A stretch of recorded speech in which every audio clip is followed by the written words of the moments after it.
Baghdad का महल सोने की तरह चमक रहा था। गुलाम कतार में खड़े थे, नौकर झुके हुए थे और युवा शहजादा साद बिन आरिफ तख्त पर आधा लेटा हुआ घमंड के साथ हुक्म दे रहा था। वो प्रजा से कम बोलता, सिपाहियों को जरा सी बात पर सजा देता और करीबों की फरियाद पर हंसता था। एक दिन एक बूढ़ी औरत उसके दरबार में आई, कांपती आवाज में बोली, मेरे बेटे को बेगुनाह कैद किया गया है, मुझे इंसाफ दो। साद ने उसे दरबार से निकलवा दिया।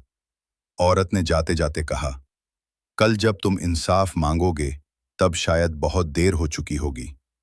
उसी रात जब बगदाद जश्न में डूबा हुआ था, शहर के दरवाजे टूटे, चीखें उठी और तातारी फौज कहर बनकर शहर पर टूट पड़ी।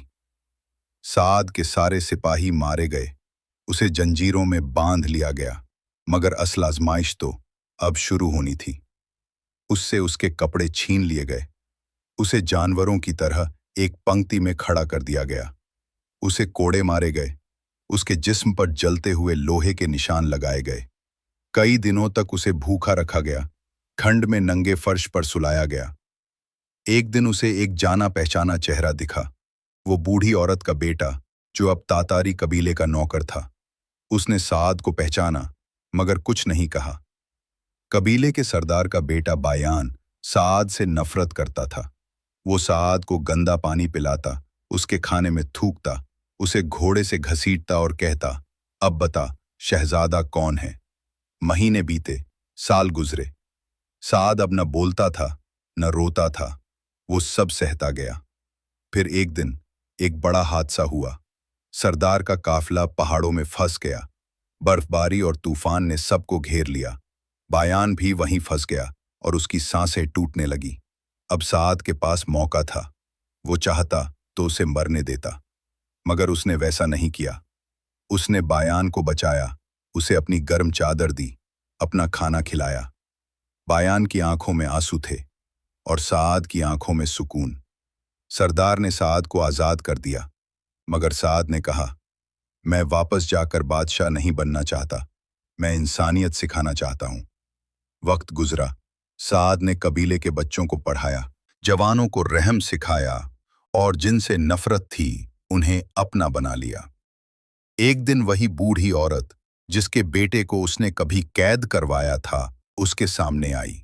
साद ने उसके पैर छूकर कहा, तुम सही थी। वक्त ने मुझे सिखाया कि अगर ताकत में नरमी ना हो तो वो जुल्म बन जाती है। जब साद 20 साल बाद बगदाद लौटा तो लोग उसे पहचान नहीं पाए। धूल से भरा वस्त्र, धूप से झुलसा चेहरा, लेकिन आंखों में एक अजीब सी शांति चमक रही थी। कुछ बुजुर्ग दरबारी और बूढ़े सिपाही आगे बढ़े और बोले, हम जानते हैं तुम कौन हो, तुम हमारे शहजादे हो, हमारे सुल्तान। धीरे धीरे पूरा शहर इकट्ठा हो गया। बच्चे, बूढ़े, औरतें सब एक ही आवाज में पुकारने लगे, वापस आ जाओ, फिर से हमारा राजा बन जाओ। लेकिन इस बार वो राजा नहीं जो घमंडी था, बल्कि वो जो अब विनम्र और दयालु हो गया है। गली गली से आवाजें आने लगीं, साद उर रशीद को बादशाह बनाओ। साद कुछ नहीं बोला, वो बस चुपचाप मस्जिद के दरवाजे पर बैठ गया और धीरे से कहा, अब मैं सिर्फ एक सेवक हूं। असली राजा वो होता है जो लोगों की सेवा करे, न कि उन पर हुकूमत करे। लेकिन साद समझता था, अगर वो अब तख्त पर बैठेगा तो वो तख्त अब घमंड का नहीं, इंसाफ और रहम का होगा। इसलिए उसने एक शर्त रखी, अगर तुम मुझे फिर से बादशाह बनाना चाहते हो तो याद रखना, मैं तुम्हारा नौकर रहूंगा, मालिक नहीं। मेरी पहली शर्त होगी, हर फैसले में दया होगी, हर कानून में नरमी होगी और हर सजा से पहले समझदारी और माफी की गुंजाइश होगी। लोगों ने तालियां बजाईं और नारे लगाएं, ऐसा राजा हमें मंजूर है। जब साद दोबारा तख्त पर बैठा तो तख्त अब सोने का तो था, लेकिन उसका लिबास साधारण था। धूल भरा सफेद कुर्ता और सिर पर सिर्फ एक सादा सा साफा।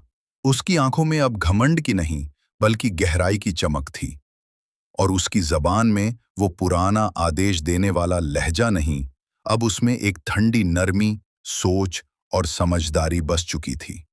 पहले ही दिन जब वो दरबार में आया तो सब लोग सांस रोककर खड़े हो गए। सबको लगा कि शायद वही पुराना शहजादा वापस आया है जो सख्त और मगरूर था। मगर साद ने वो किया जो किसी ने सोचा भी ना था।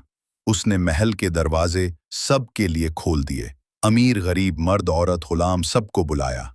फिर वो आहिस्ता से बोला, न जोर से न धमकी से, बल्कि ऐसी जबान में जो दिल को छू जाए। ये तख्त अब मेरा नहीं रहा, ये तुम सबका है। अगर कभी मेरा फैसला गलत हो तो मुझे रोक लेना, मुझे झटक देना, क्योंकि अब मैं बादशाह नहीं, तुम सबका खादिम हूं। उस दिन लोगों की आंखों में हैरत थी और दिलों में यकीन। उसने वो सब कैदी रिहा किए जिन पर कोई जुर्म साबित ना हुआ था। जेलों को बंद कराकर उन्हें मकतब में बदल दिया। हर कस्बे, हर गांव में तालीम को आम किया गया। उस्तादों को शहर का मौजिज़ तरीन शख्स माना जाने लगा। साद अक्सर कहा करता था, अगर कौम को बचाना है तो उसे इल्म देना होगा, क्योंकि तलवार से जिस्म दबाया जा सकता है, मगर दिल सिर्फ कलम से जीते जाते हैं। जब भी कोई जुर्म होता तो वो सिर्फ सजा देने नहीं जाता था, बल्कि वो मुजरिम से ये पूछता, तुमने ऐसा क्यों किया? तुम्हें ये करने पर किसने मजबूर किया? अगर किसी ने चोरी की तो वो पहले उसकी गुर्बत को देखा करता। अगर किसी ने झूठ बोला तो वो पहले उसकी मजबूरी को समझता। सजा से पहले वो सवाल करता और नरमी के साथ फैसला सुनाता। अब उसकी जबान वो न थी जो महल में गिरजा करती थी, बल्कि वो एक धीमी धीरे से बहती हुई आवाज बन चुकी थी, जिसमें ना गुरूर था ना जबरदस्ती, सिर्फ इंसानियत थी।